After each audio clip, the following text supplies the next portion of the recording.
Bom, muito bom dia.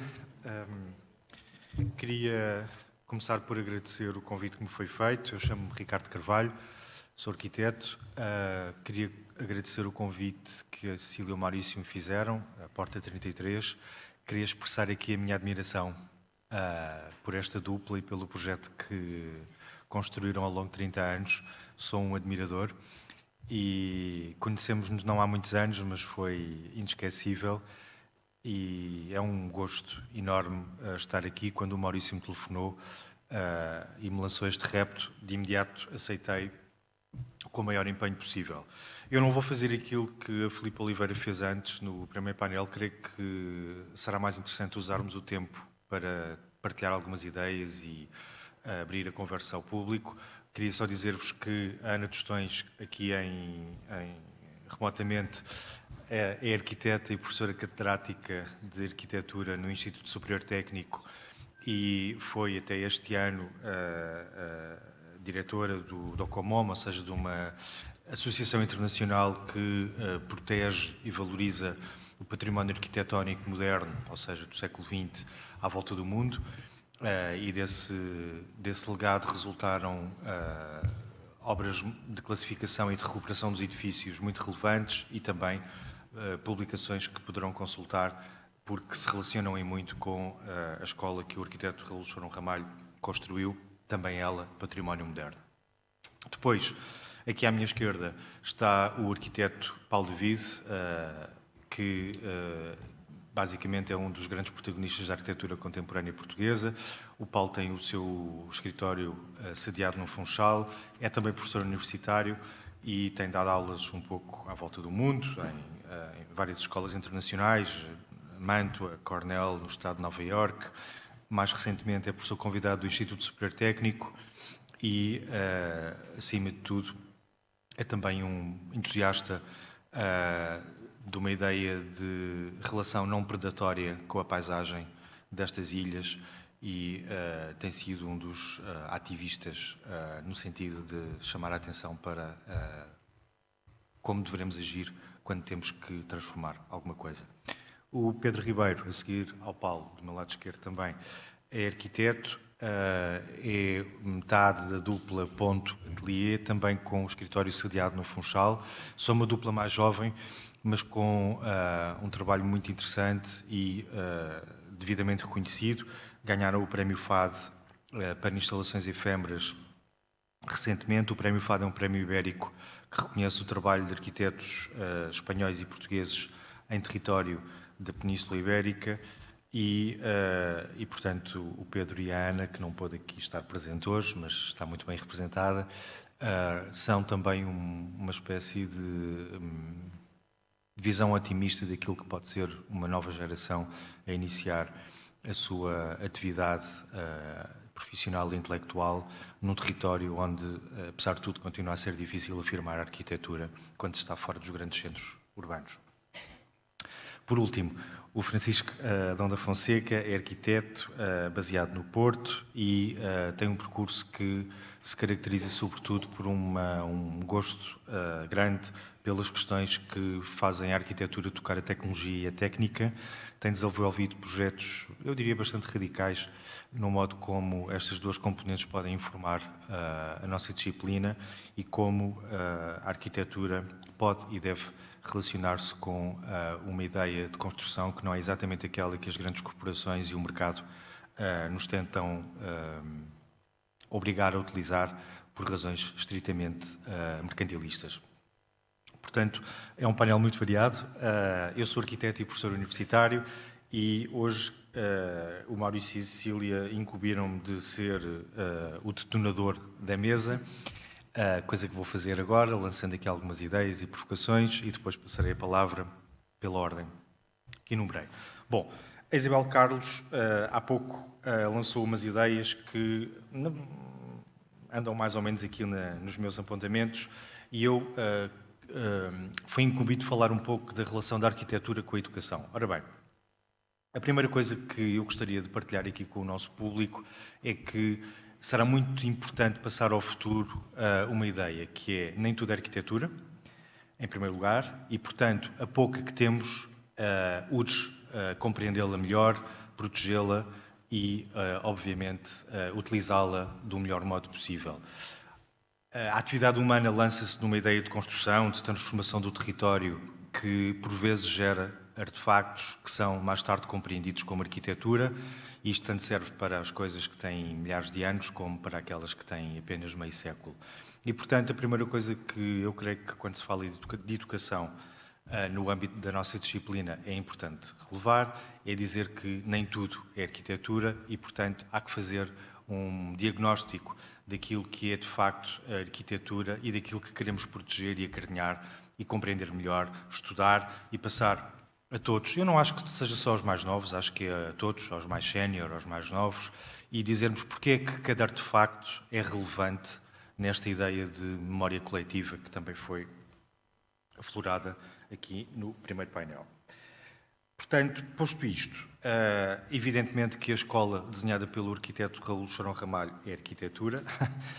Eu não tenho tempo para vos explicar porquê, mas a arquiteta Ana Tostões, com quem eu já acompanhei uma conspiração, irá fazê-lo muito melhor do que eu poderia. Colocar a obra do Raul Chorão Ramalho no tempo e no espaço urge a ser feito, até porque é um arquiteto que é muito conhecido entre arquitetos, mas muito pouco conhecido fora deste âmbito mais disciplinar. É como se fosse assim um artista que fosse só conhecido entre artistas e depois fora disso nunca tivesse sido exposto, discutido, investigado. E, portanto, a escola é uma peça de arquitetura erudita que, em bom momento, foi classificada, e eu não deixo de sublinhar aqui uma ideia que é, numa ilha que foi descoberta há centenas de anos, descoberta, ocupada, habitada, é muito interessante que o primeiro artefacto classificado seja um artefacto fruto de uma visão universalista do movimento moderno, interpretada por um arquiteto português, baseado em Lisboa, e que nos dá um grande alento a pensarmos que um património moderno é a primeira obra classificada. Não sei, é quase um caso de estudo. Depois, isto é a primeira ideia que eu queria lançar à mesa. A segunda é, a Isabel Carlos aflorou esta ideia, mas eu tinha aqui, não posso deixar de dizer, eu acho que é necessário um discurso otimista sobre a nossa relação da escola com a sociedade. A escola, para mim, eu tive a sorte de ter feito ter construído duas escolas, e, portanto, pude refletir bastante sobre esse assunto e quis escrever sobre ele também. A escola é uma cidade. É a primeira experiência da cidadania que um pequeno ser humano possui. E essa experiência da cidadania, logo da democracia, é feita não só de coisas fáceis, é feita de conflito, de tensão, como foi referido, da diferença, das diferenças sociais, das diferenças identitárias, entre muitas outras. E, portanto, eu também não me revejo muito em algumas ideias que foram lançadas aqui há pouco, porque um certo discurso anti-escola pode colher num certo meio onde essa posição tem uma certa naturalidade, mas não pode colher em meios onde há muitos outros problemas para serem resolvidos e, portanto, a primeira experiência da sociedade e da democracia tem que ser valorizada, ainda que, como todos sabemos, a democracia esteja carregada de defeitos. Mas, apesar de tudo, ela é o nosso único caminho, parece-me. Depois, há uma outra experiência que toca aquilo que o primeiro painel também aflorou, que é, no caso concreto da escola desenhada pelo Chorão Ramalho, é a primeira experiência que esta população, do modo aberto, democrático, vai ter de uma obra de valor artístico, que está ali para ser vivida, utilizada agora com um modo diferente daquilo que foi a sua função original, mas numa ilha que tem, apesar de tudo, poucos equipamentos dedicados à cultura, é evidente que uma peça de arquitetura erudita é uma experiência artística, de percepção artística, com uma obra que pode ser o detonador de outras coisas que aí virão. E é assim que eu vejo o projeto da Porta 33. É usar a própria escola no seu valor artístico e erudito como o receptáculo de outras coisas que poderão vir. Eu acho que era assim que ela devia ser explicada de agora em diante. Até porque a arquitetura, ao contrário da arte contemporânea, tem uma vantagem, que é os seus valores são completamente universais, como o Carlos Bunga aqui referiu. Há um lado primordial no modo como os arquitetos montam a sua narrativa intelectual, que depois se constrói com materiais diversos, mas o modo de comunicação é absolutamente intuitivo, embora o processo seja altamente intelectual e esteja carregado de um diálogo com a história da arquitetura. O modo como nós vivemos a arquitetura depois é absolutamente intuitivo. É claro que depois nós, os arquitetos, conseguimos ter um discurso sobre isso e produzir sobre isso informação, livros, conferências, mas o cidadão comum relaciona-se com esta prática de uma forma absolutamente intuitiva antes de chegar a esse lado intelectual. Isso também é importante ser valorizado. Depois há a própria história da arquitetura, que eu não queria retirar um pouco aquilo que a Ana nos vai trazer, mas há um lado que é, mesmo em condições muito adversas, como por exemplo a Itália fascista do Mussolini, produziram-se escolas altamente experimentais. Há uma pequena escola numa cidade que se chama Como, junto ao lago, no norte de Itália, onde um arquiteto que se chamava Giuseppe Terragni fez uma pequena escola que se chama Asilo Centellia, que é absolutamente relevante na história da nossa disciplina. E foi feita com toda a diversidade que possamos imaginar do ponto de vista da ideologia, e, portanto, eu não estou muito de acordo com alguma coisa que foi aqui dita hoje, creio que foi o Nuno Faria que referiu, que é que a escola é muito ideológica. Sim, o contexto onde a escola se insere é muito ideológico, mas a resposta que cada arquiteto pode dar pode superar um pouco isso. E esta escola que eu referi, Asilo Centellia, é um exemplo. Depois há as escolas escandinavas, feitas nos Estados de Providência do pós-guerra, do pós-Segunda Guerra Mundial, onde o Raul Chorão Ramalho foi buscar muita informação, em que se acreditava que a sociedade poderia basear-se numa ideia de porosidade dentro-fora, mas também porosidade não hierárquica, homens-mulheres, porosidade não hierárquica no sentido de professor-alunos. É claro que o Raul Chorão Ramalho tentou fazê-lo no âmbito de um Estado não democrático, mas ele e o Rui Atoguia, um arquiteto de Lisboa muito próximo do Chorão Ramalho, que também fez várias escolas, conseguiram desenhar um conjunto de edifícios de âmbito escolar que são absolutamente radicais no seu posicionamento. E a escola do Chorão Ramalho tem uma coisa muito bonita, que é todas as salas de aula enfrentam uma espécie de platô de vazio, que tanto quanto sei não estava asfaltado, e portanto havia esta ideia de o mesmo horizonte exterior unia aquilo que não era possível unir no interior, porque os rapazes e as raparigas tinham que estar separados por indicações superiores. Contudo, o arquiteto conseguiu fazê-lo cá fora. Em Lisboa isso não foi possível, havia um muro nas escolas do Atoguia que separavam os rapazes das raparigas. E, portanto, nenhum edifício, nenhum artefacto está só, e é preciso entender a obra do Chorão Ramalho na sua relação com estes mestres que eu acabei de referir, os mestres escandinavos e os mestres italianos, e não só. Ou seja, qualquer obra de arquitetura, tal como uma obra de arte, encontra a sua relevância no confronto erudito com a própria história da disciplina, por um lado, e por outro encontra a sua relevância no sentido de conseguir operar num contexto específico e repetível, que é uma sociedade, uma paisagem, um território, recursos a afetar, e isso faz de algumas obras de arquitetura experiências muito fortes que depois são vistas como memória coletiva. E para acabar, e não ser eu só a falar, queria dizer-vos que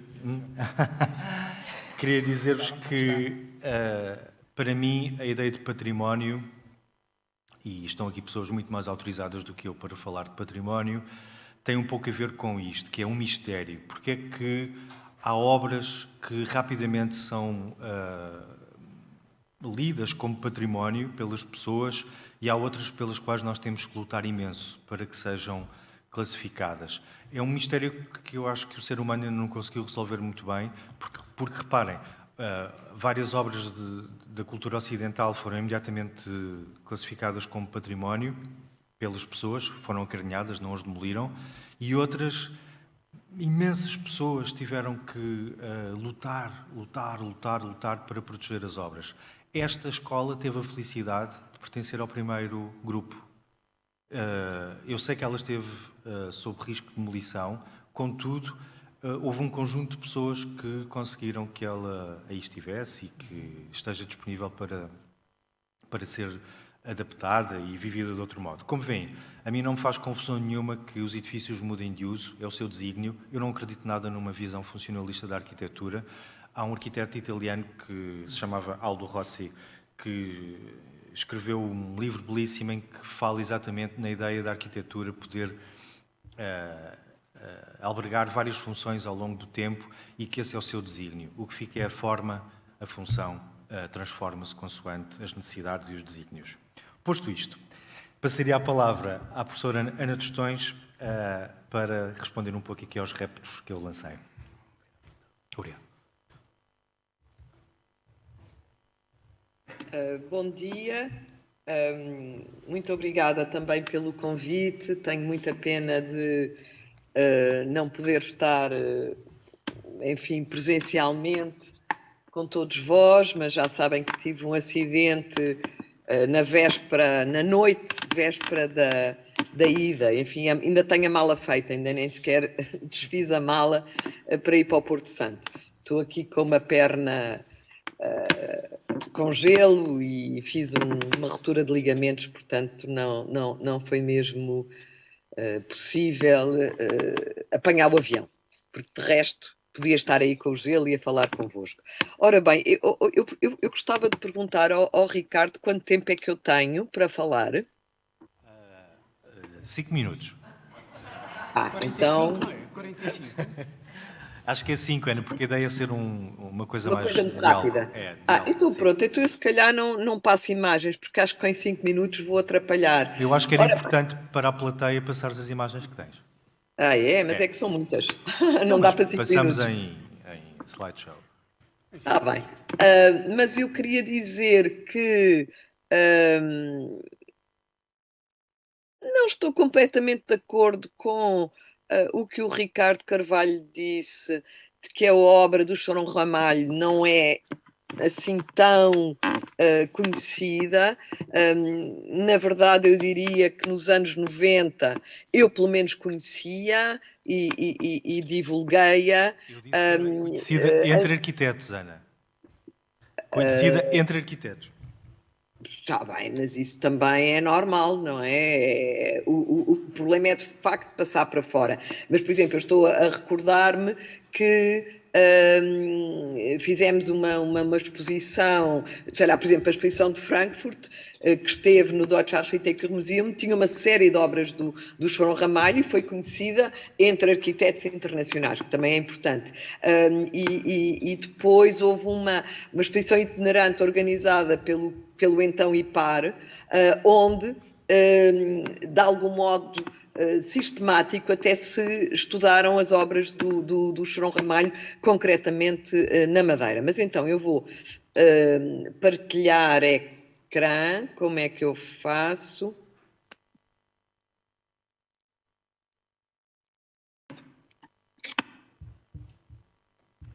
Eu acho que não estou... Posso partilhar ecrã? Está autorizado? Eu acho que aqui tenho que autorizar a partilha de ecrã. Costuma ser assim. Já está. Já está. Compartilhar tela. Ok.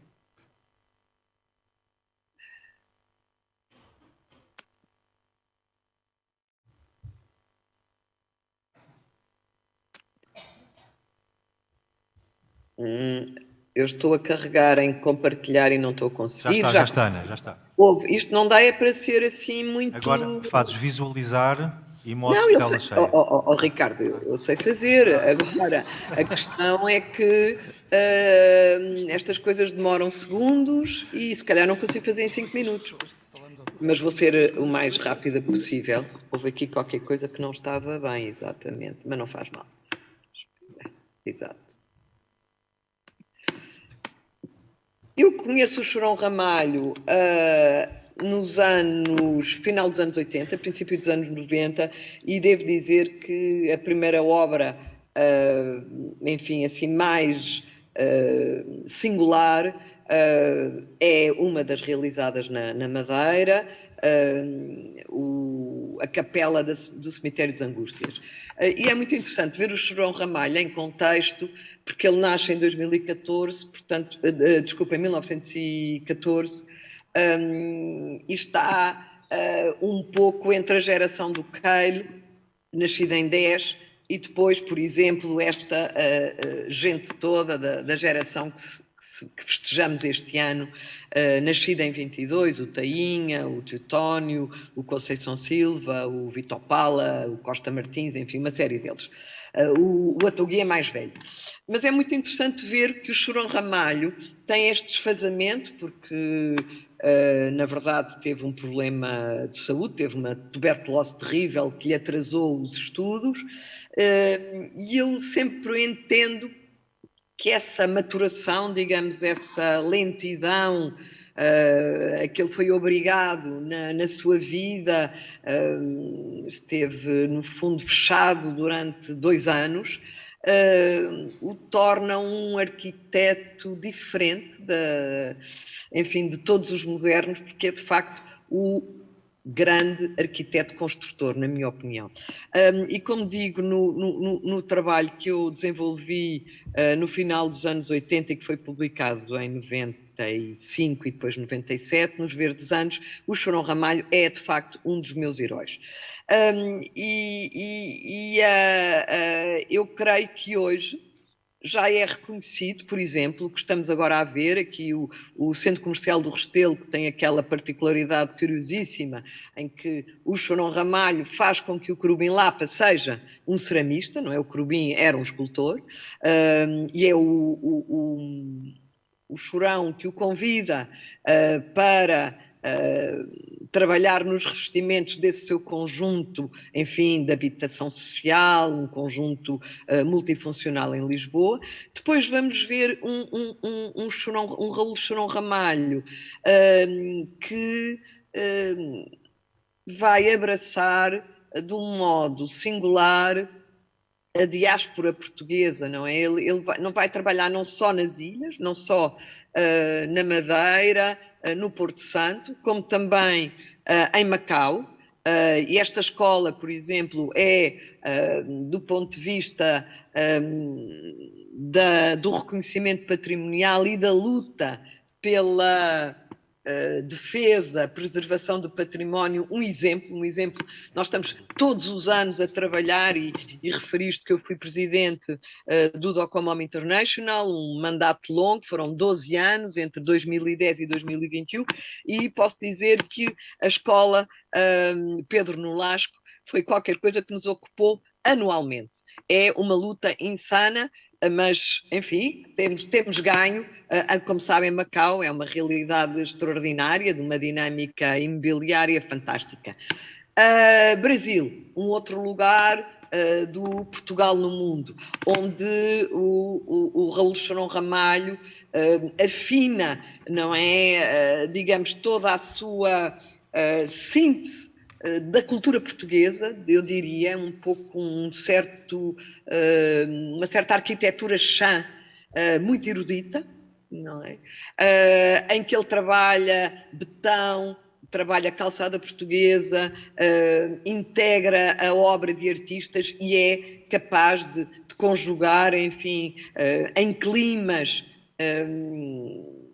digamos, diferenciados, esta relação muito intensa entre interior e exterior, entre jardim e edifício. Mas também em contexto urbano, estamos a ver Setúbal, Caixa de Previdência, estamos a ver Leiria, a Caixa de Depósitos, e só agora, muito rapidamente, uma referência a esta ligação ao que é uma certa cultura arquitetónica asiática, concretamente japonesa. Não é? Isto são as revistas do espólio Chorão Ramalho, e eu creio que há uma matéria muito interessante para explorar nesta relação com o Japão e também voltando a esta enorme capacidade de lidar com a complexidade da construção e com a complexidade de equipamentos mais exigentes, como é o caso dos hospitais. De facto, é absolutamente extraordinária, não é? Realizarmos este Hospital de Viana do Castelo, criado pelo Raul Charão Ramalho, digamos, reunindo muitas influências, tangues, maia-cavas, sacacuras, mas sendo também capaz, e eu estou, enfim, como veem, a cruzar imagens de obras entre final dos anos 40 e os anos 70, não é realizarmos que esta absolutamente incrível escola primária do Porto Santo é uma pérola que dá sentido ao conjunto desta obra imensa, que também tem uma aproximação à arquitetura industrial. Como sabem, o Charão Ramalho vai fazer uma série de centrais elétricas e hidroelétricas na Madeira, que foram inventariadas nesse trabalho que falámos, realizado no IPAR no final dos anos 90, e depois há também um revisitar e uma sistematização da obra de Charão Ramalho, realizada por ocasião do IAP 20, do Inquérito à Arquitetura do século XX em Portugal, que o Ricardo Carvalho também fez parte dessa grande equipa que eu coordenei cientificamente. A Porta 33... como, enfim, o facto da Porta 33 ter abraçado o desafio da reutilização da escola primária do Porto Santo é um desafio para todos nós, e por isso estamos, enfim, felizes por esta iniciativa. Eu queria também saudar a Madalena Vidigal, que fez um trabalho maravilhoso, que creio que visitaram, um trabalho de reolhar a documentação, que é um passo fundamental para o reconhecimento dos valores patrimoniais que são a nossa memória, são a nossa cultura e são, de facto, o nosso futuro, e que eu entendo que têm, enfim, desculpem o meu ar moral, mas que têm que fazer parte da educação do futuro, dos arquitetos e dos cidadãos. E acredito que o facto da Porta 33 estar a trabalhar dentro com a escola do Porto Santo do Charão Ramalho já está a fazer a diferença na cidadania do Porto Santo, da Madeira e também da cultura arquitetónica portuguesa. Acho que temos agora que saltar mais longe e eu diria este desafio de cruzar o Charão Ramalho com esse mundo largo da diáspora e com o modo como ele foi capaz de lidar com diversos ambientes, nunca deixando de afirmar uma cultura arquitetónica portuguesa. E o caso da sua relação com a cultura japonesa, eu creio que é chave neste entendimento, não é? O modo como ele interpreta os metabolistas, o brutalismo nipónico, é de facto muito interessante, respondendo, eu diria, de um modo eficaz e poético às situações em diversos latitudes e longitudes, com uma aproximação, e desculpem usar este termo, sustentável e ecológica, tendo em conta as pré-existências e as diferenças dos lugares e das gentes, das pessoas que ocupam e vivem essas diferenças do mundo. Não consigo fazer isto melhor, mais rápido, desculpa. Muito obrigado, Ana. Vou deixar de partilhar a tela, estou assim um bocado desconsolada porque é tudo muito rápido. Obrigado, Ana. Já voltamos, vamos dar a volta à mesa. Tá bem, obrigada. Paulo David, uma pergunta. Muito bem, para já, bom dia a todos. Obrigado, Ricardo, mas eu não consigo deixar de passar aqui uma linha que é agradecer aos Porta, como costumo designar, pela esta concentração de pessoas, de olhares e saberes, com este compromisso de um desenho de esperança perante um desenho que pode convocar uma elipse diferenciada sobre este lugar escola, este lugar ínsula, este lugar território. E, portanto, queria recentrar, aliás, preferia não o fazer, num espírito mais berteliano, não estar aqui e só ouvir. Estou na fase, prefiro não fazer, mas gostava de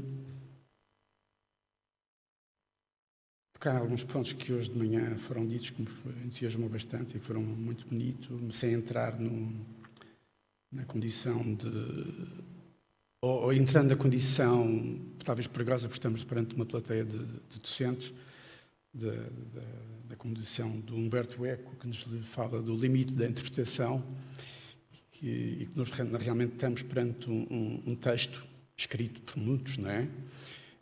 Que o João Ramalho fez e que a escola procura reinterpretar esse texto, e a interpretação o texto exige qualquer tipo de leitura possível e imaginária, podemos ter a maior liberdade para fazer uma leitura, mas não temos a condição tão de liberdade de interpretá-lo. Interpretar exige uma posição política, exige uma lealdade sobre esse próprio texto.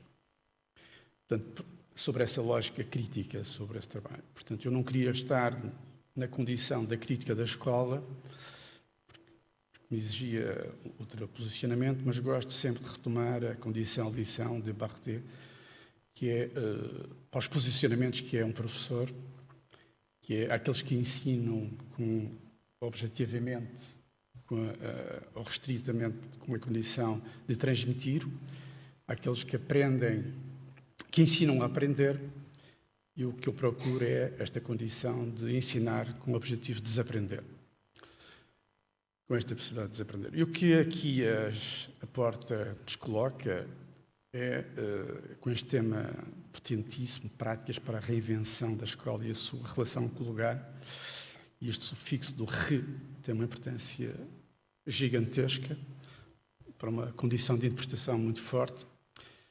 E, portanto, obriga-nos logo a recentrar o tema e, possivelmente, para a possibilidade de quebrarmos teorias sobre muitas coisas. Não entrando nessa condição, o que me interessa é a Porta, com este leque, com este desenho de elipse que coloca, é inverter o olhar perante a condição escola e inverter o olhar para, possivelmente, sabendo que a escola é um mecanismo de produção que começa pelo abecedário, por uma condição primeira, através de um abecedário, e possivelmente perdemos o abecedário do próprio lugar, que o João Ramalho tanto evidenciou e tanto procurou denunciar. Se visitarmos com atenção a exposição que está presente, que é uma exposição longa, já vai há algum tempo. Eu não sei se há exposições temporárias que duram tanto tempo de arquitetura, o que prova que há aqui uma prova de resistência sobre ela própria, mas a primeira imagem que se olha é uma construção popular, vernacular, e daí a premiação da classificação da Escola de João Ramalho. Há outros valores que estão ali bem presentes naquela fotografia E, portanto, leva-nos a perceber que um lugar não é de um tempo, um lugar tem montes de tempos, que é preciso decifrá-los, é preciso tateá-los, e este encontro penso que é o mais importante, e nós estamos condenados, como arquitetos, a uma fisicalidade das coisas, dos espaços e dos lugares onde atuamos e percorremos, onde desenhamos coreografias sobre eles próprios. E, portanto, a mim obriga-me quase a recentrar nesta importância de será que esta ilha não perdeu o abecedário, a cartilha da leitura do lugar, do território, e se, olhando para aquela imagem do Chorão Ramalho, percebe-se estes tempos e um ponto que me agrada muito naquela imagem, que é muito marcante, que é o valor da coexistência, e que é esta relação do edificado que se estende com uma série de dados sobre eles próprios. Não é? Como é que vamos coexistir sobre esta relação do edificado, a paisagem, o lugar, e que se transforma constantemente. Portanto, este texto ou hipertexto que está aqui denunciado, como é que vamos fazer a releitura?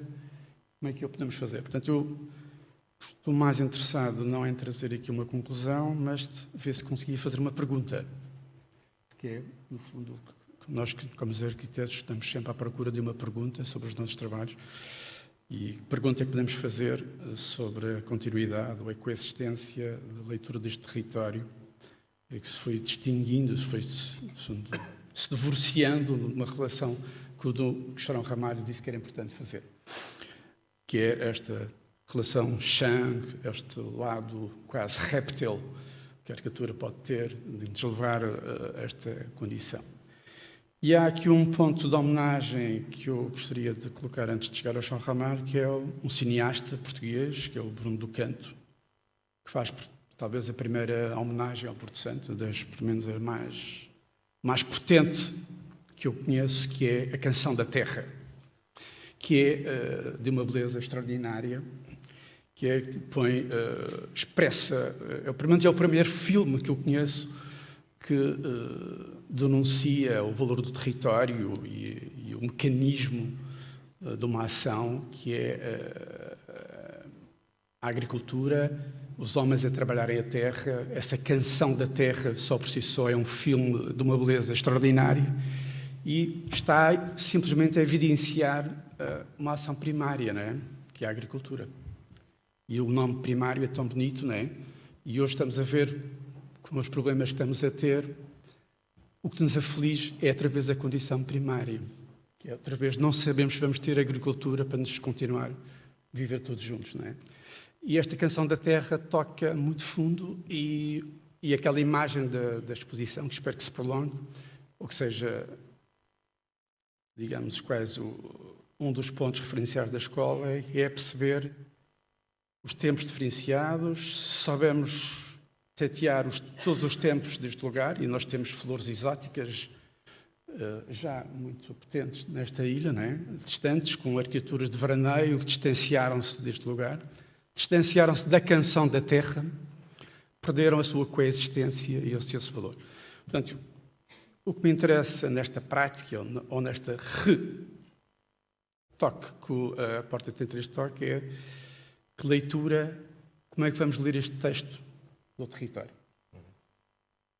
Como é que voltamos a ler? Como é que voltamos a ler? Ou então, como é que vamos ter que estruturar um abecedário para lermos a Canção da Terra?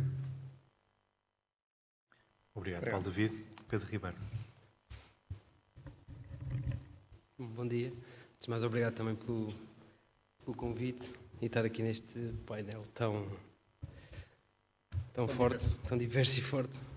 Torna-se difícil. Queria pedir desculpa a Ana Pedro não estar presente, mas tivemos aqui um problema técnico com o nosso mais recente projeto. Mas pronto. Que é o melhor. Que é o melhor. Pronto. De repente, aqui numa conferência de imprensa.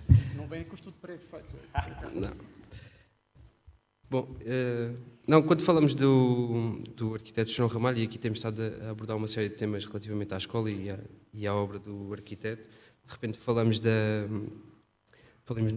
Japão, falamos de Macau, falamos das obras no continente, das obras nas ilhas, e há assim uma espécie de percurso que vai bebendo de uma série de referências e que depois vão refletindo na sua obra.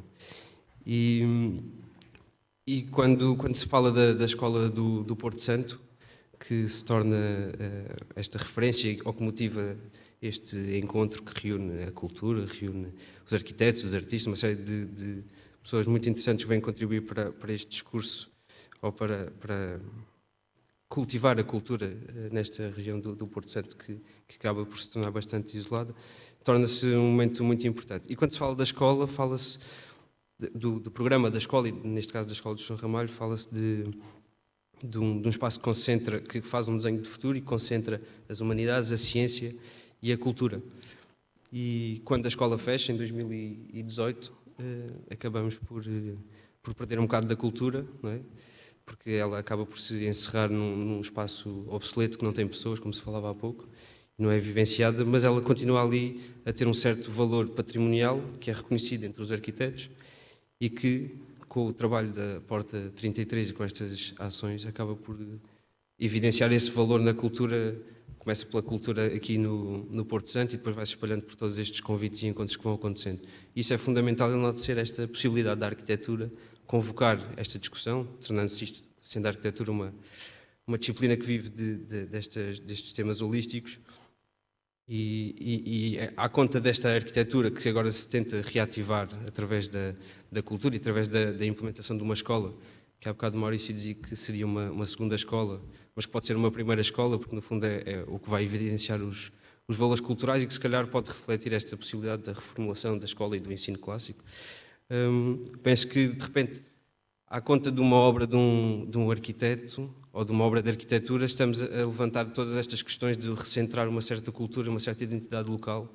E, portanto, a obra do Sr. Ramalho, que passa a ser a escola, passa a ser o primeiro edifício classificado no Porto Santo, de repente torna-se um motor para criar um certo sentido de pertença e orgulho de quem vive aqui e de quem por aqui pode passar. Portanto, acho que há um papel muito importante no recentrar desta escola e no papel desta escola aqui na cidade, e é muito importante que conseguimos continuar a falar dela e trazer estas novas visões à volta da cultura e das artes que possam vir a informar e possam vir a cativar as gerações futuras, não é? Porque se a escola, num sítio como este tão,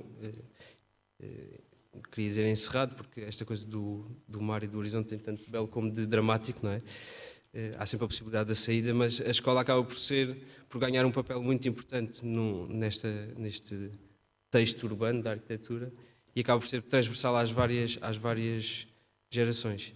E, portanto, era só de enaltecer a possibilidade de um arquiteto ter feito uma obra que duvido que ele contasse que naquela altura, nos anos 60, estaria a desenhar um espaço da construção de um futuro e que esse futuro seria hoje discutido em 2022, à conta dessa operação ou desse ato de projetar, aquela tipologia poderia convocar esta discussão que me parece bastante importante, para além da arquitetura, mas para estas relações humanas e sociais do lugar.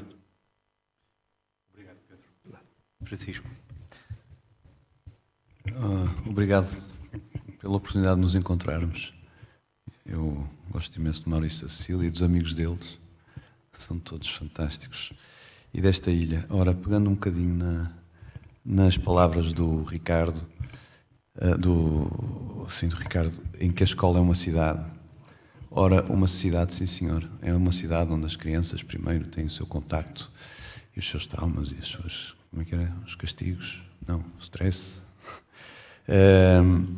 Mas se é uma cidade, então é um organismo, não é? Pronto. E um organismo, a sua função principal é uma de três. Ou é sobrevivência, ou é subsistência, ou é sua expansão, não é? E quando nós falamos em aprendizagem, temos que lhe dar um enquadramento, eu diria, sugerir um enquadramento numa destas três matrizes. Porquê? Porque a aprendizagem é feitura. Para aprender é preciso fazer. Eu acho que são coisas que vão de mãos dadas e são da nossa cultura ocidental em absoluta fase de expansão, não é? Já corremos as outras todas e estamos aqui numa expansão. É que o fazer é remetido para segundo plano e nós entramos, de facto, numa aprendizagem abstrata, exercícios mentais, ideológicos, o que queiram chamar, verbais, não no pensamento operativo, como dizia o Nuno, mas é um pensamento muitas vezes que é inoperativo, inoperante. E, portanto, a minha perspectiva, quando me lançaram este desafio de olhar para a Escola de Porto Santo e vir partilhar convosco alguma coisa, a minha perspectiva é precisamente esta. Eu acho que a linha da subsistência é muito interessante. É interessante porque tem menos assimetrias. Quando estamos a falar de sobrevivência, as assimetrias são enormes, e quando falamos em expansão, como todos sabemos e vemos e refletimos e falamos sobre a tragédia da expansão, temos assimetrias grandes. Quando falamos da subsistência, estamos a falar de relações que perduram e estamos a falar de relações que muitas vezes são solidárias. E eu, quando olho para a Escola de Porto Santo, vejo de facto que há ali alguma componente deste nível, digamos, intermédio.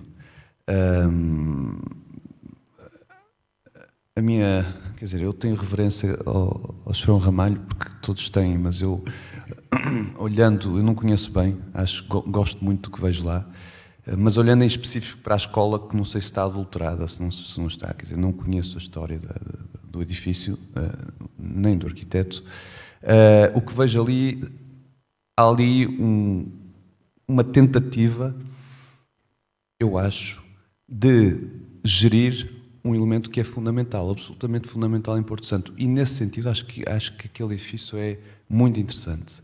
Aquilo tem vários, digamos que, segmentos de um sistema que foi o que esteve sempre em jogo e continua a estar em jogo em Porto Santo, que é a gestão hídrica, gestão da água.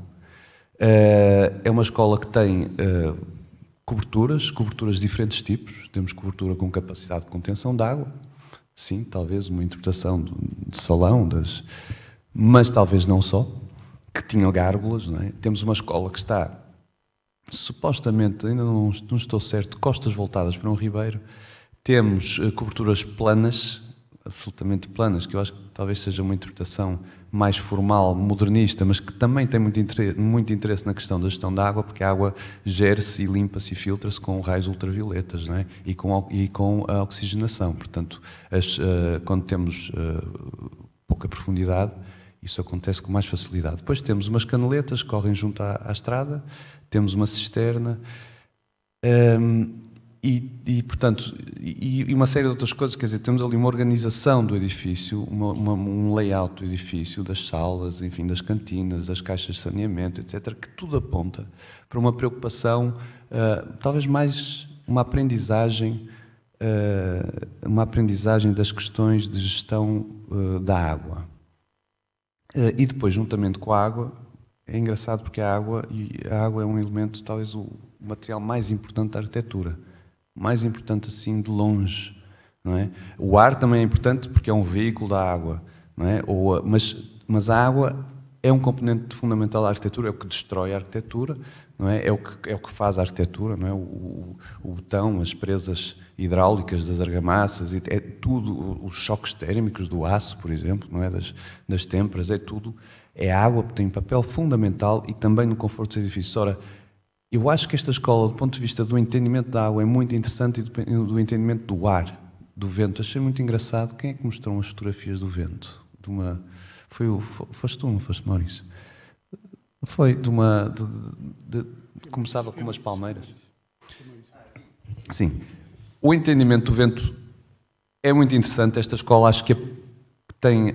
eu vou-vos só dar aqui Porto Santo está na latitude, mais ou menos, está a 32, não é? Portanto, os 30, os 60 e os 90 são latitudes críticas, porque há trocas de ar, são latitudes em que nós deixamos de estar na zona de Hardey, que é a zona equatorial, e passamos a estar na zona média, não é? Entre a zona polar e a zona equatorial. E há trocas de ar muito instáveis e extremas nestas latitudes. E, portanto, em Porto Santo, o que nós vemos na paisagem é um reflexo disso. Ou seja, temos os ventos alísios, não é? Portanto, que vêm da África, muito secos, carregados de micropartículas, que tornam a chuva mais ácida e que causam impactos climatéricos significativos. Mas, por estarmos na latitude 30, esses ventos da África, de repente, passam a ser ventos úmidos atlânticos. Passam a ter precisamente, enfim, digamos, do ponto de vista da água, passam a ter precisamente o comportamento inverso. E estamos numa zona em que há uma descida no fundo do ar. O ar está em movimento anticiclónico, o que faz com que o céu esteja predominantemente limpo e o ar seja seco. Ora, quando eu olho para a Escola de Porto Santo, parece, pode ser coincidência, mas que há algum entendimento, pelo menos, de algumas características do clima daqui de Porto Santo, particularmente com aqueles pátios, com as árvores colocadas no meio dos pátios, com a orientação que tem em relação ao vento e orientação solar. Portanto, aqui eu acho muita matéria para explorar alguns elementos que depois são fundamentais no desenvolvimento da agricultura, no desenvolvimento de fertilizantes, no desenvolvimento de tudo aquilo que representa uma base de subsistência, que podemos agora, filosoficamente, traduzir isso em liberdades fundamentais, porque quando a nossa subsistência está garantida, as nossas liberdades fundamentais de acesso à água, à alimentação, à energia, ao conforto, estão também garantidas. Eu acho que talvez houvesse aqui uma oportunidade para dirigir esta escola para esta vertente, ou seja, e até porque o contexto do mundo também parece apontar um bocadinho para aí. Faz sentido, estamos a falar de uma crise alimentar, essas histórias todos sabemos, quer dizer, não fará sentido temos então uma escola que é, sim, um bocadinho dissidente, um bocadinho fora de tudo aquilo que tem de bom o currículo formal, não é, das escolas. Nós estaremos um bocadinho fora a explorar outros aspectos que, em complementaridade com aquilo que é o ensino tradicional, a explorar aspectos que são muito importantes, porque no momento em que a subsistência desaparece, nós estamos escravizados. E a história, repetidamente, assim o demonstra. E, portanto, o meu único ceticismo relativamente à aprendizagem é que o ser humano esquece sempre tudo e volta a ter que aprender tudo e depois esquece e volta a ter que aprender. Mas fora esse aspecto, acho que vale a pena continuarmos a tentar aprender e, sobretudo, aprender fazendo. E, portanto, passo a palavra aqui, talvez, não sei a quem, ao público. É a mim. Ao Ricardo. Bom, vou fazer aqui uma súmula muito rápida das extraordinárias contribuições e depois proponho abrir o debate. Acho que pode ser mais interessante assim. Ana Tostões propôs-nos uma visão da obra do arquiteto Raul Chorão Ramalho, não só na cultura arquitetónica portuguesa, mas também em confronto com uma outra, talvez menos conhecida fora dos arquitetos, que é toda uma reflexão sobre os edifícios de grande escala no pós-guerra, uma coisa que se chama brutalismo aqui na Europa e nos Estados Unidos e que se chamou de metabolismo na cultura japonesa, portanto edifícios onde a técnica do betão armado a grande escala e o facto de serem edifícios multiprogramáticos ajudou a esta ideia de que o edifício podia ser quase uma cidade e parte de um organismo, que foi uma palavra que ouvimos aqui hoje já várias vezes. E, portanto, repto de investigação. O arquiteto Paulo David falou-nos, como não podia deixar de ser, na inserção da obra num contexto mais vasto, não é? De paisagem, onde é de facto muito difícil acreditarmos que qualquer coisa que possamos fazer não tem um efeito borboleta, não é? E que mesmo um pequeno projeto não deixa de ser altamente transformador, positiva ou negativamente, num contexto mais amplo e, portanto, o que quer que seja que façamos tem que ter essa consciência não predatória, não é? Que é uma palavra que tu também usas muito, não é? Tu usas não colonizar. E, portanto, esta é uma obra de arquitetura que foi não colonizadora e que pode ser apontada como um modo de atuar, não é? Que é também, eu já vou ao Pedro, é também aquilo que o Francisco nos propõe, que é utilizar a capacidade que hoje temos de saber que os elementos e que a atividade humana não pode estar dissociada daquilo que são o comportamento dos elementos, até porque tu foste muito otimista. Eu acho que nós estamos em face de um momento dramático, em várias frentes. Podemos escolher alimentar, climática, bélica, é só escolhermos. Exato, e portanto acho que é inevitável que qualquer projeto pedagógico que queira assumir uma vertente mais experimental, é inevitável que tenha que abordar a nossa sobrevivência e isso tem que ser feito. A arquitetura não pode salvar o mundo, mas o diálogo entre os homens e a filosofia, o pensamento contemporâneo pode.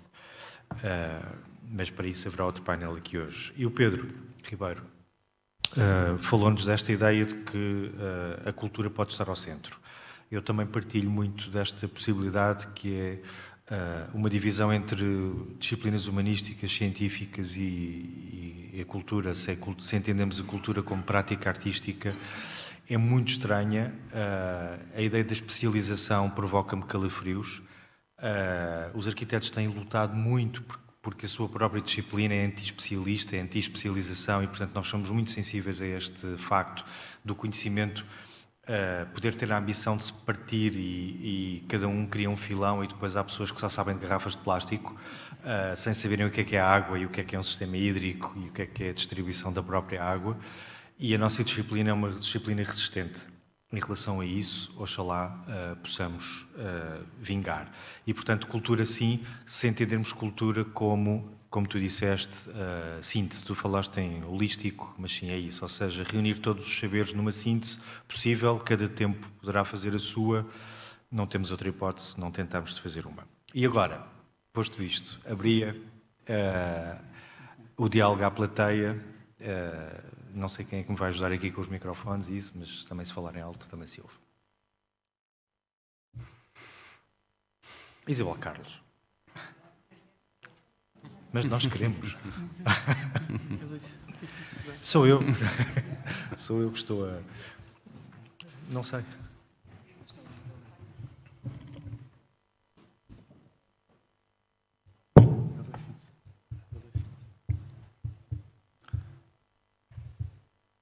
Quem é que...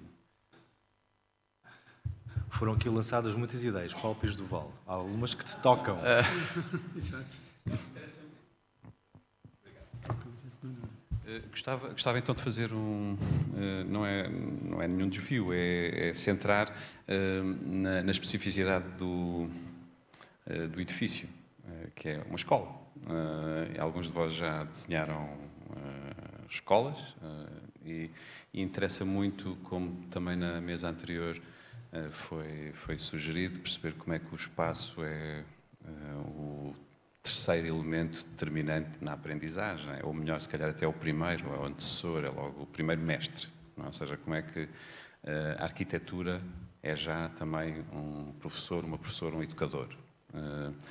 E gostava também, porque temos professores e diretores até de escolas, de perceber como é que até na aprendizagem da própria arquitetura e desse métier, esse cuidado com o espaço educativo e como é que a ligação, por exemplo, como é que podemos aprender com os professores e com a própria escola, com o que eles fazem, que é qualquer coisa que também já no anterior painel estava indicado, que é como é que escutamos, como é que estamos a escutar a escola, como é que estamos a escutar os professores, como é que estamos a escutar os alunos, como é que, para poder desenhar melhor uma escola, devo dizer que é qualquer coisa que me interessa muito, para podermos sublinhar ainda mais, como em alguns casos, para mostrar que há escolas que não têm arquitetura e, portanto, não têm esse professor, que é o próprio espaço,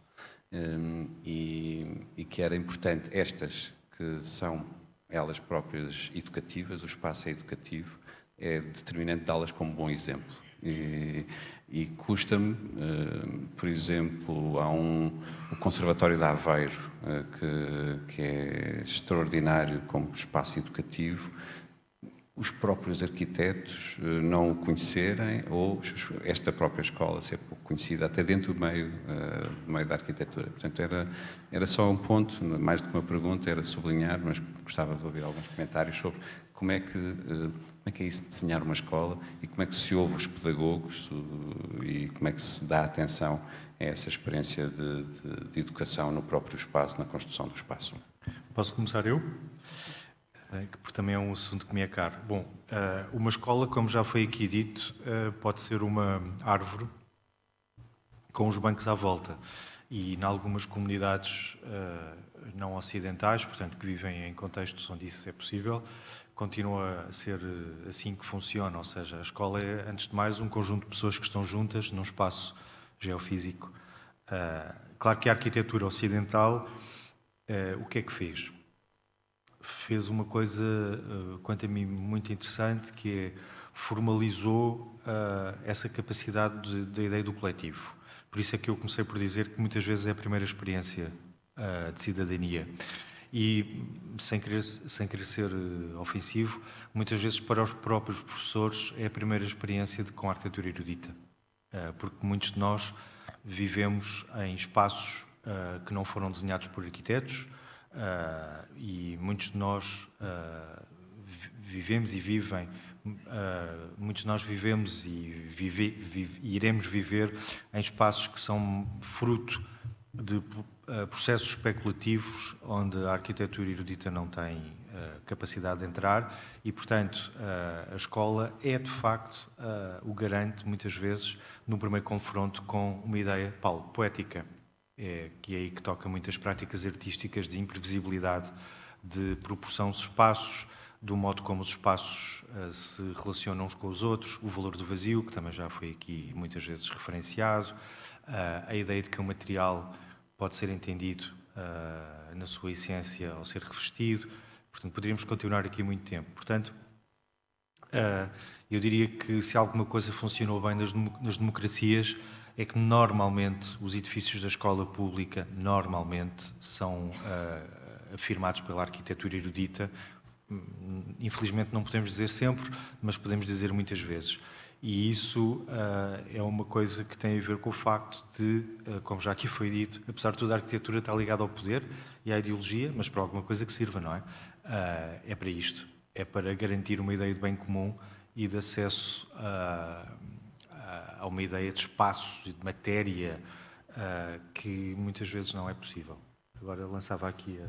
Nós podíamos perguntar à professora, não é? Exato. Ana Tostões. Ana Tostões. Professora. Confesso que estou um pouco confusa porque não consegui, não assisti enfim, ao primeiro painel e não sei exatamente o que é que estamos a discutir. Mas o que é que me ocorre dizer? Ou seja, se estamos a discutir a escola, se estamos a discutir Chorão Ramalho, se estamos a discutir concretamente o que fazer com o espaço material da escola Chorão Ramalho no Porto Santo. Aliás, esta conversa que eu fiz foi relativamente improvisada. Na altura de começar, o Ricardo de facto disse: não, é bom fazeres dar uma visão geral sobre a obra de Chorão Ramalho. E o que é que eu posso dizer que me parece que é importante? Que a arquitetura é um organismo também, e que no caso do Chorão Ramalho eu entendo das obras, enfim, conheço bem a obra dele, que houve sempre uma enorme atenção ao contexto, aos materiais, ao papel, digamos, da construção da arquitetura na organização da vida da comunidade e também, enfim, mais ou menos racionalizado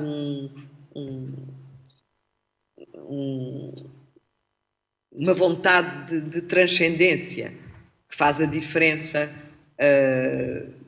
no modo como a matéria se relaciona com a natureza. E creio que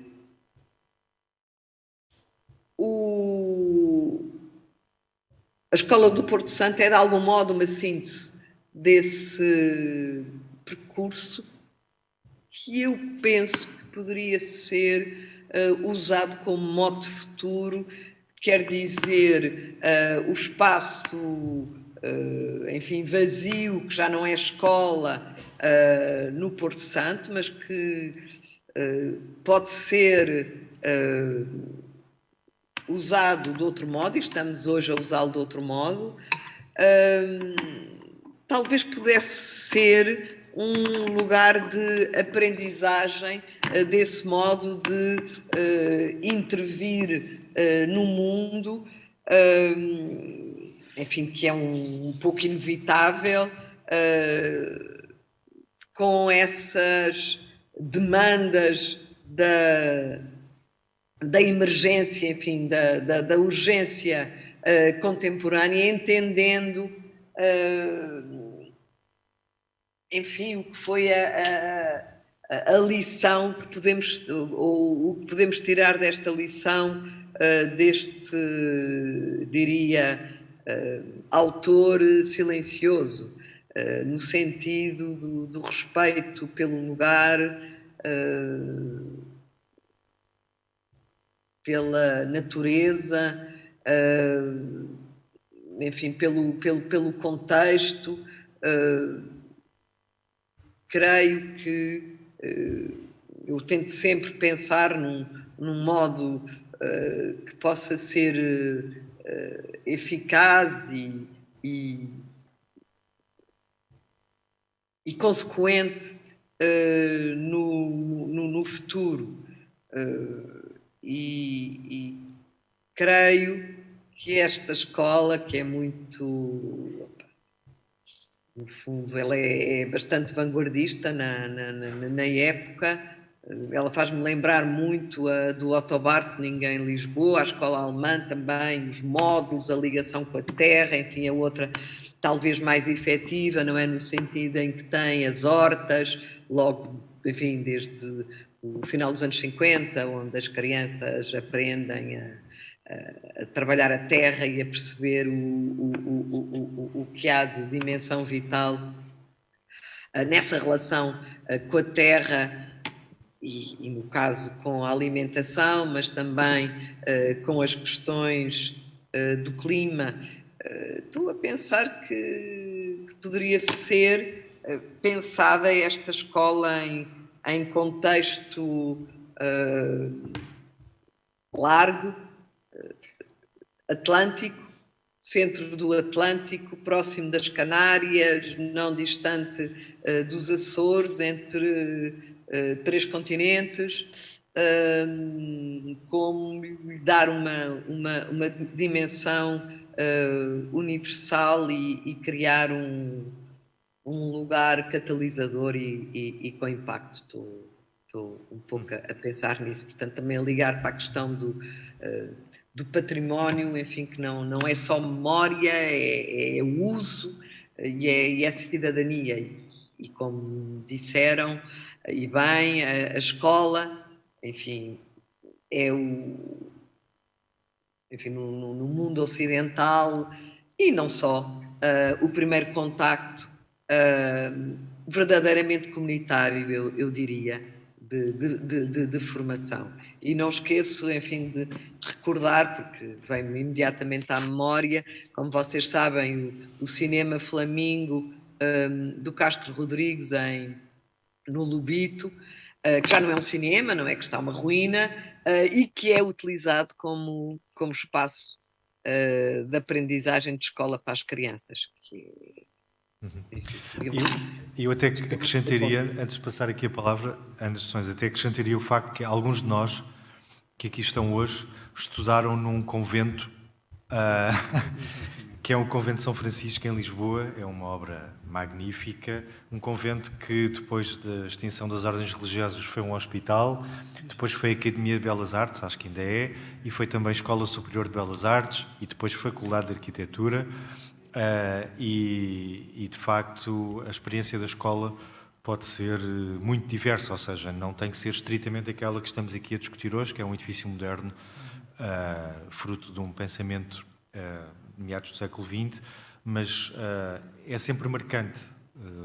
Mas justamente, Ricardo, digamos, a tipologia convento é talvez das mais abertas que foram criadas e muito adaptáveis, não é? É extraordinário ver como, não só em Portugal, os conventos deram origem a muitos equipamentos. E São Francisco foi também a Biblioteca Nacional, não esqueci. Hospital, creio que nunca chegou a ser. Não, então fui eu que nem Mas biblioteca, foi também Biblioteca Nacional, portanto tem uma adaptabilidade, uma permeabilidade incrível. Aqui no Porto Santo estamos a falar de uma pérola, não é? Uma pequena... enfim, é um conjunto de módulos, mas também eu considero-os muito abertos. E é muito interessante fazermos o paralelo com a Pedro Nolasco em Macau, que já foi transformada, não é? Que já foi feita uma sala de leitura, que já foi feita uma biblioteca, que foi ampliada, digamos, e poderia ser interessante pensar em programas de futuro. Eu acho que é uma obra aberta, como disse enfim, o Paulo referiu o eco, e é inevitável pensar essa metáfora, não é, da obra aberta. E dentro, Ana, posso interromper? Claro, ou melhor, dar continuidade só muito rapidamente. Estou a falar assim um bocadinho à solta. Não? Sim, estamos a conversar. Então, eu acho que dentro de uma obra aberta, nos inícios deste projeto, falou-se em haver uma relação oficinal. Temos ali umas oficinas fantásticas por trás, não é? Temos pessoas que estão a ficar mais velhas e que já não têm disponibilidade para trabalhar ali, mas que têm uma ligação a esse trabalho oficinal. E, portanto, acho que há ali uma constelação, há aqui um conjunto de possibilidades que algumas, sim, estão incorporadas no edifício e outras não. Como eu referi há bocadinho, o Ribeiro passa ali por trás, é uma peça muito interessante. E reparem, eu estou assim sem cerimónias a puxar a coisa para este lado, que é, temos ali artes oficinais, temos ali a feitura, porque o que une as pessoas é o trabalho, não é? E depois tudo o resto é a celebração do trabalho, é o descanso do trabalho, é alimentar-nos com o trabalho, quer dizer, é isso, e desde os primórdios, portanto, se nós, acho que talvez a complementaridade mais interessante talvez pudéssemos introduzir aqui, uma complementaridade com tudo de bom que já existe, ok? Só sempre fazendo esta ressalva que já existe muita coisa boa, mas podemos complementá-las. É talvez resgatarmos o trabalho numa escola, onde as pessoas aprendem fazendo coisas efetivamente reais e que depois têm continuidade e têm um propósito e servem a alguma coisa. Portanto, sim, aquela escola acho que tem essa... O Paulo também conhece muito bem também estiveste com a Madalena a estudar o edifício, não? Ou tiveste... Eu não, eu gostava, mas não fui convidado. Não? Okay. Dizem que gostam de mim, mas depois não acontece nada. Bom, mas eu propunha, temos ainda mais ou menos 10 minutos. Ricardo, deixa-me só dizer uma coisa, mas eu não sei se estou completamente de acordo com o que o Francisco disse, porque eu preferia que o trabalho fosse fruição. Fruição. Fruição. Fruição. Como dizem os mexicanos, que desfrutes, sabes? Não, isso eu também concordo. Temos que pensar num futuro, apesar das ameaças alimentares climáticas e bélicas, um pouco mais glorioso e sem tanto trabalho. Eu trabalho imenso e estou farta. Eu já mudei de ideias. Não, eu estou de acordo com a Ana, acho que... É bom mudar de ideias. Não, é transformar isto na festa. Sim, eu percebo. Paulo David, também queria dizer qualquer Calhar os coisa. comprimidos andam a fazer um efeito estranho. Cuidado. Não, eu queria. Eu ainda não tenho a pergunta, né, que era necessário fazer, ou possuir, né, mas gostaria de ter. Queria perceber uma coisa que era um pouco pegando no que o Ricardo disse, que é esta questão da possibilidade transformativa que um espaço pode ter. É esse também que me interessa. E pegando um pouco naquela ideia do palco, eu não vou responder porque eu acho que ele sabe a resposta, portanto. E que é que realmente nós desenhamos escolas e aprendemos nas escolas e estamos muito condicionados a uma filiação tipológica e pode não ser. E o que me interessa é que pode não ser. Talvez a pergunta que não estamos tão conduzidos a uma filiação de um edificado especialista, não é? Nós realmente estamos muito distantes do que... Nós não somos especialistas, não é? É por isso que aglutinamos muitos saberes e penso que é essa pergunta que a Porta quer fazer. Naquela hesitação, na inquietação da Ana Tostões, o que é que vocês estão a discutir, na realidade? E que realmente quem está à distância, o que é que estes gajos estão a discutir? E depois realmente me parece-me que esta pergunta do este sufixo que é muito importante, reinvenção, ressignificar, reescrever, podemos estar aqui sem parar, que é que relação com o lugar que isto tem, não é? Eu não estou tão certo que o Chorão Ramalho fosse tão cuidadoso com os lugares. Mas aprendi com ele. Ele trazia esta ambição da modernidade e da ruptura com a tradição, mas soube fazer na Madeira um trabalho que eu aprendi imenso. No meu caminho de regresso, fez-me tocar nos pontos que é. Ele, apesar de trazer esta ambição da modernidade, de uma ruptura com uma relação lógica com a tradição, trazia um ponto que me fascinou.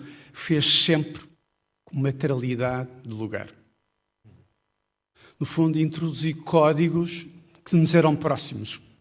Fez estes edifícios que são quase monstros, não é?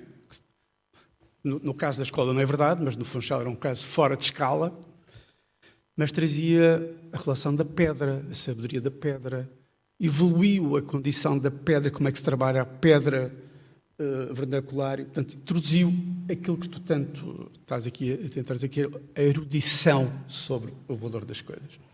Portanto, para mim o trabalho do Chorão Ramalho é muito marcado com isso, que é, quer romper, tocando leve nos valores que nos estão próximos. E o que penso que o que a Porta quer fazer é como é que vamos não romper, percebendo a história do lugar, e se devemos fazer continuidade desse território e que potência ele pode significar. Bonito. Mais intervenções?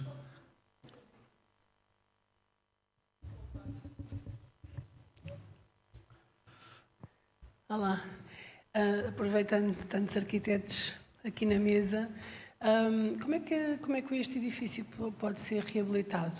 Não é? Porque ele sofreu, embora se mantenha muito belo e muito tranquilo, mas sofreu pequenas alterações e vai precisar de ter algum nível de intervenção. Até que ponto é que essa intervenção pode ir, que não retire uma grande carga, não é? Uma alma muito presente no edifício.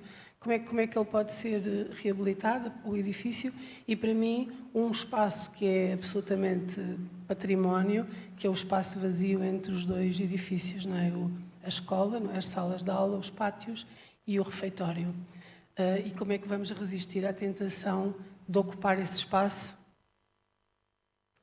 Ou seja, como é que esse espaço pode ser reabilitado? Porque ele tem o alcatrão, que é um material muito difícil e que pavimenta, não é? Que sela a terra. Como é que ele pode ser ocupado? Como é que o podemos ocupar mantendo com aquela beleza, aquele vazio que, para mim, cria uma leitura maravilhosa com aquele pico que temos por trás. Pedro. Ribeiro. Obrigado, Pedro. Como é que vamos reabilitar? Respondes aí. Como é que vamos reabilitar? Não sei como é que vamos reabilitar. Não tens um projeto de execução? Não tenho projeto feito. Não tenho projeto feito, mas se me convidarem. Já que não convidaram o Paulo. Diga. Sim, convidado a reabilitar. Eu estou sempre a reabilitar. Sempre. Eu não sei fazer edifícios novos. Estou sempre a reabilitar. Mas eu diria que a resposta primeira a esta pergunta, a provocação da Fernanda Fragateiro é: como é que vamos reabilitar? Resposta: muito bem. Exatamente. Depois, a segunda parte da resposta é sendo conservadores. Ou seja, não precisamos de inventar nada. Exatamente. O que havia para ser inventado, creio que está lá em potência. Exatamente. A Ana Tostões coordenou um livro que Eu pedi para falar, mas não. já estou a palavra. Vocês não veem, pois não? Pois não, Queremos. Estamos de costas para ti, muito mal educados.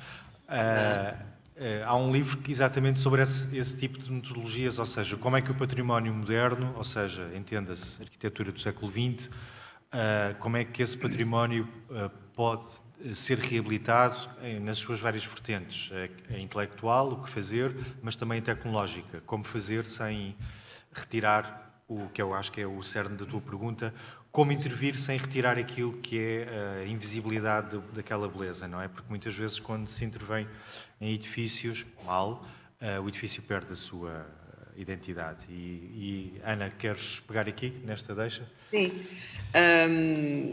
Eu acho que estás-te a referir ao livro que foi agora terminado e editado pela Birkhäuser sobre várias intervenções em património moderno, desde o restauro quase filológico da Neue National Gallery, por exemplo, ou do Yale Center for British Arts, mas também intervenções em edifícios dos anos 30, em África, por exemplo, em contextos muito, muito, muito diferentes, e, portanto, encarando alterações de uso, manutenções de uso, ampliações, restauros filológicos, se quisermos. Agora, eu diria que uma das condições, Fernanda, é de encontrar o caráter da obra e do lugar e mantê-lo. Que é o mais difícil. No caso do Porto Santo, enfim, podemos fazer um brainstorming entre todos nós, não digo não só arquitetos todos. Eu concordo que a relação entre a escola e o refeitório, enfim, todo aquele espaço de recreio, é o caráter do edifício também. O facto de ser asfaltado, não vejo que tenha que ser asfaltado. Acho que pode. Eu nem sei se na origem era asfaltado. Não era. Não era. Pois, justamente, não devia ser. Não é? O asfalto está a mais. E Aliás, todo o asfalto do Porto Santo está a mais. Não é só a escola. Exato. o Paulo David é um verdadeiro radical, é mesmo alpargatas, ok. Não, o Porto Santo para mim é uma experiência iléstica das maiores que eu já conheci. Certo, mas isto para dizer... Juntando Galápagos e talvez o Pico, não é? São experiências ilésticas extremadas, não é? Sim, não sei. Mas, Ana, ainda temos aqui uma pergunta do André Tavares. Queres concluir? Não, mas eu diria isso, que para mim o segredo está na, enfim, identificação do que é que forma o caráter do edifício, aquilo que não pode ser tocado. Perfeito. Obrigado. Não, em relação a... Posso? Em relação à pergunta da Fernanda, que é boa, eu acho que vale a pena relembrar que o edifício já sofreu obras de reabilitação, que aliás já foi aqui citado hoje, que foram premiadas, inclusivamente, pela Madalena Vidigal e o Diogo Amar, enquanto arquitetos, e que, do que eu conversei com eles, a grande dificuldade ou o grande problema não são as soluções técnicas que os arquitetos têm e que sabem utilizar bem, mas é, sobretudo, o financiamento, a capacidade de mobilizar os recursos necessários para fazer essa reabilitação. E essa é que é a grande dificuldade, e creio que é isso que estamos aqui a fazer hoje, no sentido de coletivamente pensarmos e termos uma ideia forte, como sociedade, de o que fazer, como usar, como dar futuro àquele edifício, e para isso deem confiança aos arquitetos, porque há quem saiba fazer isso bem. Mas eu também queria acrescentar, Obrigado, se André. for permitido, a resposta à Fernanda. Eu acho que o trabalho da reabilitação já começou. E, curiosamente, começou por uma subtração, não é? Os arquitetos trazem consigo esta compressão de entendimento que devem trabalhar sempre para a adição. É por isso que este trabalho da Madalena a Vidigal, para mim é muito importante, que ela está a trabalhar pela subtração. No fundo, está a tentar clarificar ou evidenciar uma espécie de operação de limpeza do edifício e que ele vai ganhando cada vez mais suporte, ao ponto de estarmos já a discutir o Alcatrão não faz sentido, não é? Mas que é a primeira relação imediata, porque ao analisar aquela fotografia que nos choca e nos mete a fundo o que é que deve ser aquele lugar e o que era o Porto Santo, a beleza que era este lugar quando olhávamos para a Canção da Terra. Portanto, e o que é que isto podia traduzir financeiramente e economicamente para estes lugares. Portanto, quando desviamos para eventos diferenciados, com lógicas de veraneio de outros lugares, percebemos o choque que é a não relação com o próprio lugar. Que é, para mim, eu não consigo ser deste enunciado, que foi-nos de lado, a relação com o lugar, e sabemos que os lugares têm sempre esta condição de experiência existencial, não é? Que ele pode traduzir, e todos nós retomamos a ele mesmo estamos numa condição distante, mas eu acho que é este posicionamento que aqui a escola tem que ter, criar um novo abecedário, desprender-se do Chorão Ramalho. Ele quis romper uma tradição, e se calhar o que nós estamos aqui a dizer é que se calhar falava-se ainda há pouco do absurdo, do futuro. Preparar o desaparecimento, não é? Exatamente, é se calhar esta relação do primitivismo, para que se possa entender melhor este lugar, não é? Com uma experiência de transformação e de esperança que se possa desenhar, não é?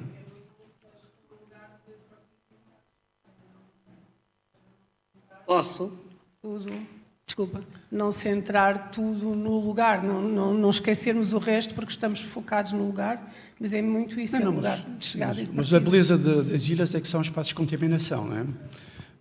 E, portanto, elas estão sujeitas à contaminação e nós estamos sempre neste debate, neste balanço do cosmopolitismo e do endemismo, não é? E isso é que nos interessa, esta sobrevivência destes dois pontos, não é? Sim. As ilhas são dos lugares mais contaminados possíveis a imaginar, e por isso estamos sempre a lutar pelo endemismo, não é? Constante, não é? Queremos esse balanço, não é? Posso, Olha, Ana, rapidamente? há aqui uma pergunta ainda antes, desculpa, já te dou a palavra. Então já não... Sim, dá. Se calhar dá para responder 2 em 1.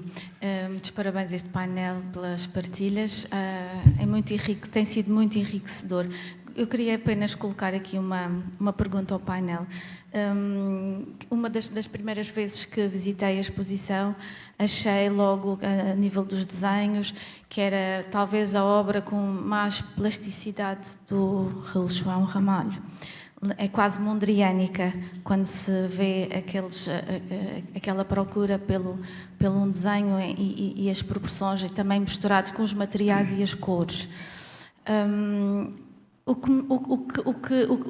pergunta que eu faço é se acham que à altura o arquiteto estava de certo modo a fazer uma provocação, uma vez que no antigo regime, não é, as coisas eram muito formatadas, e ele, ao criar este tipo de arquitetura modular quase, ao criar aquelas aberturas, portanto aberturas no muro para estar ao nível do olhar das crianças, para haver entradas de luzes de iluminação meticulosamente estudadas, se era ou não uma provocação para dizer aos alunos: pensem fora da caixa, e é possível a liberdade para além destes muros. Portanto, isto foi uma sensação que eu tive quando vi os desenhos do arquiteto e quando entrei pela primeira vez na escola. Foi esta atitude muito plástica que não se vê, como diz o Paulo, nas outras obras quase mais brutalistas, não é? E não sei se foi só uma intuição que eu tive ou se os colegas concordam. Obrigado. Ana, a reabilitação do edifício e a força plástica da escola. Em relação à reabilitação, eu só queria, é uma coisa muito rápida, só dizer que o ativismo é uma forma de reabilitação. Ou pode ser uma forma de reabilitação. Foi uma das, digamos, das linhas que saudámos e que estudámos. Sem isso, sem esse envolvimento, é evidente que é preciso dinheiro. Mas o ativismo faz muito, justamente tem um enorme impacto, e acho que é nisso todos que estamos a trabalhar aqui. Em relação à força plástica da escola, sim, talvez, aliás eu acho que ela é uma pérola na obra do Chorão Ramalho, mas eu penso que ele de facto era capaz de trabalhar escalas muito diversas, até à escola hospitalar, que é muito difícil.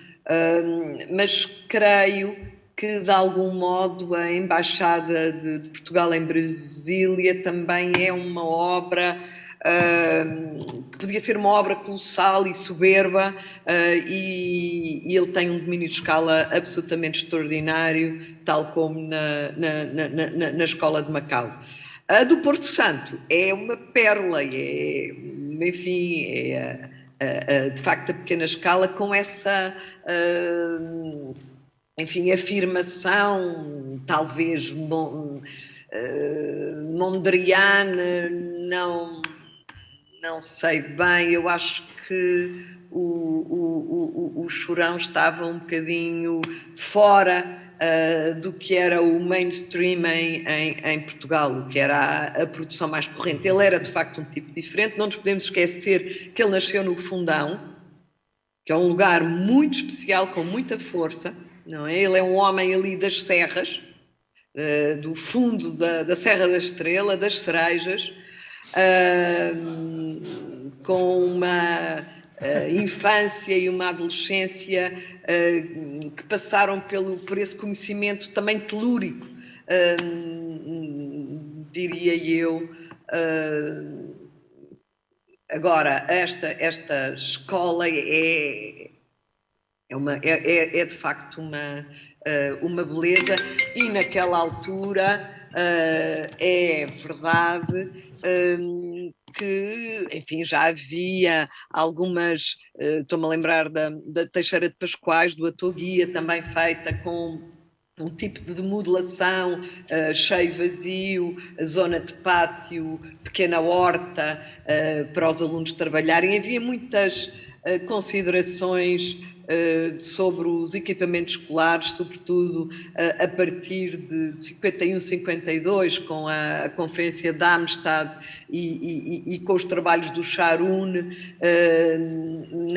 nas construções escolares, creio eu. E isso, a partir de 51, 52, abriu muitas possibilidades, aliadas a uma produção muito interessante, muito qualificada, de escolas primárias em Portugal, que foram talvez os primeiros equipamentos públicos modernos, sem serem artificialmente modernos. Creio que me entendem.